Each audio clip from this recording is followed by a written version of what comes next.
Hello, everyone, and welcome to this, the July 13th, 2016 edition, episode number 70 of Balls Deep Sports Talk. I am your host with the almost, your once again hump day hero, your prodigal prognosticating podcaster, returned at long last, the one and only Scotty Ball. Thank you so very much for finding your way to the show this week, whether it be via SoundCloud, YouTube, or my personal favorite, the completely free Spreaker app. Download it on your smartphone immediately if you have not done so already. But no matter how you enjoy the show, thank you for finding your way back to me here on the Balls Deep Sports Talk show. As you've noticed, it's been sporadic the last several weeks, last handful of months actually, just with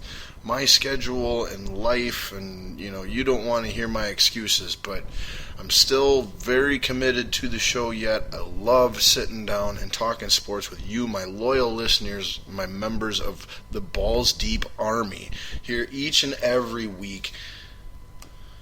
And I cannot stress enough how much I appreciate your patience and your understanding, your support of the show, and your continuing to follow the show even with my sporadic, inconsistent schedule of when I get to sit down and do it.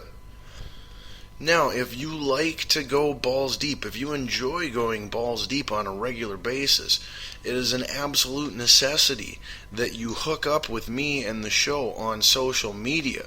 You can do that on Facebook by searching Scotty-Ball and then just like and friend me. But be aware that I investigate and view every profile that asks for a friend request, and if you look, if you post like two random pictures of a smoking hot, half barely dressed, 19-year-old, and you don't have anything on your page that makes you look like you're an actual real normal person, I will not confirm your request. I will decline your request. So have your Facebook page presentable and accurately depicting who you are and how you want to represent yourself. Otherwise, you're not going to get a friend confirmation from yours truly. But I still, either way, send me the friend request. But if, again, search Scotty-Ball on Facebook, or if you're on Twitter, I love Twitter myself for the sports news. You can follow the show at BDST Show. B for balls, D for deep. Obviously, you get it, at BDST Show on Twitter. And that way, you can be completely in the loop and up to date with when I'm recording the shows, when I'm taking time off, when the shows are available. And in addition to that, I still do a pretty good, I think, regular, consistent job of sharing, reposting, retweeting sports news. Not necessarily my thoughts on a lot of it, but just the actual stories, links to the stories, letting you know what's going on, so that way you can still get some of your sports news, sports access, sports fix from yours truly, using me as a middleman instead of having the direct one-on-one. So just another benefit of being intimate with me on social media. But it feels good to be back. I feel like for those of you who are, in my age group or older, you'll get the reference, but I feel like George Costanza's dad in that one episode of Seinfeld. I'm back, baby! But anyway,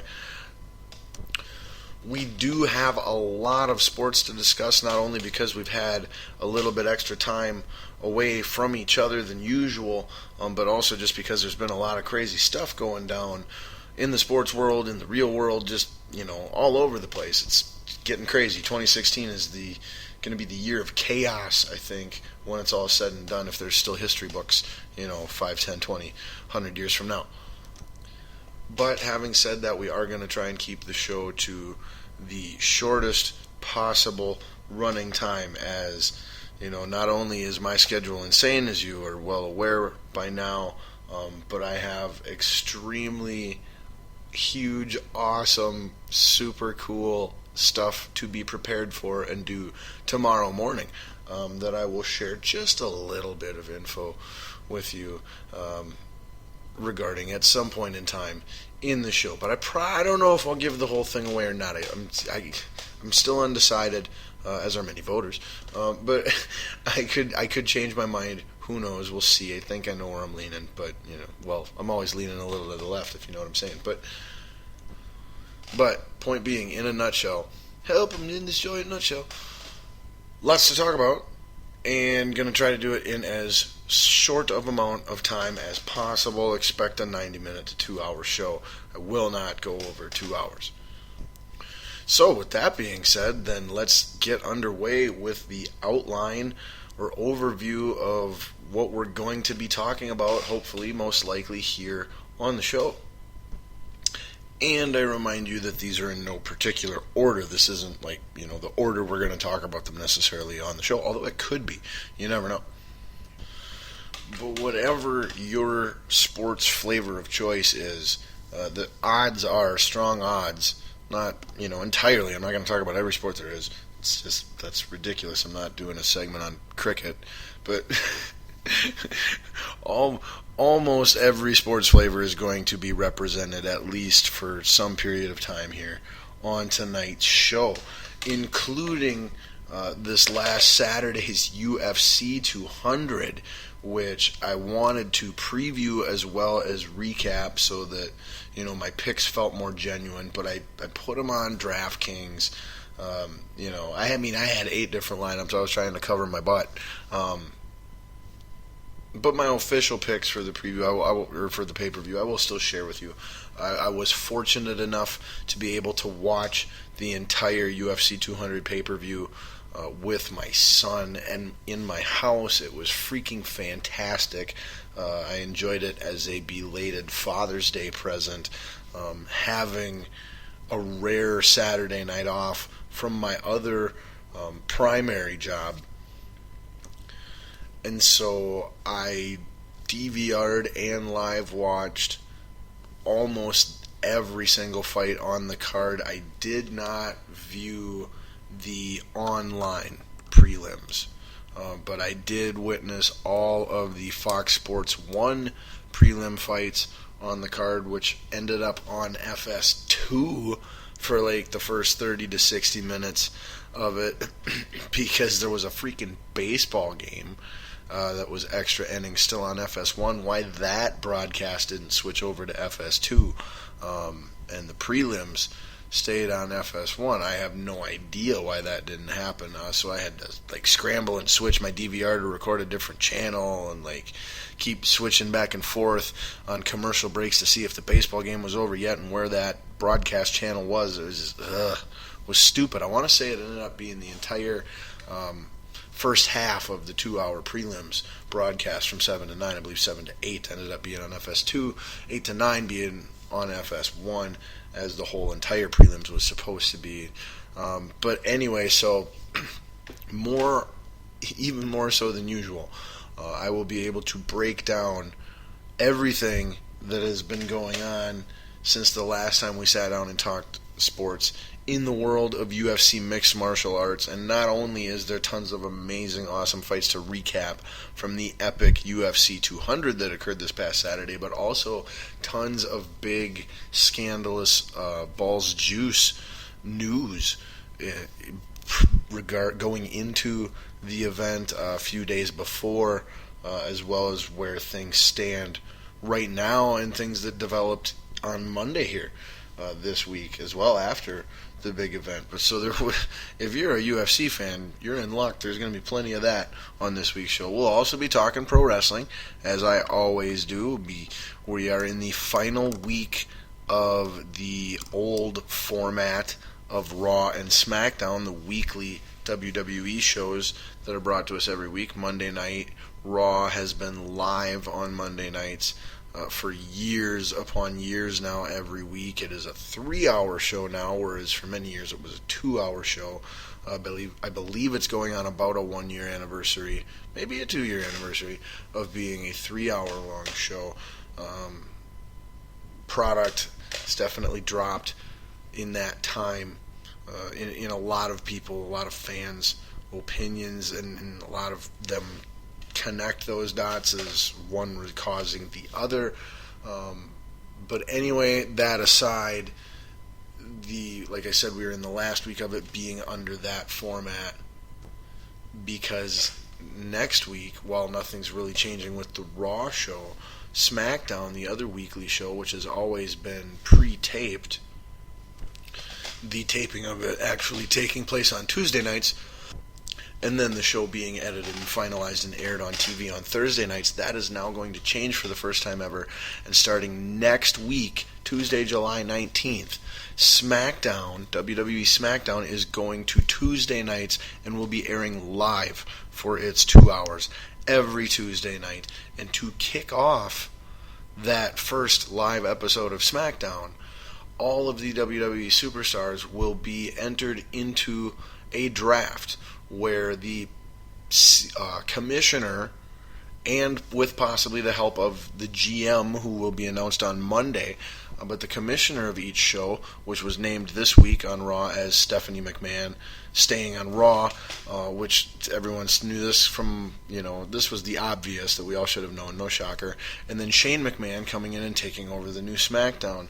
But the twist, which was, I thought, a really lame twist, I wanted some sort of actual competition, like acknowledging ratings, money, more real life stuff. The only twist that we got so far is that Vince McMahon told them that they each need to select a GM. Most likely because they don't want to have them on TV every week with their characters. They'd like somebody in their place. So each of them will be naming a general manager to be their right-hand man or woman.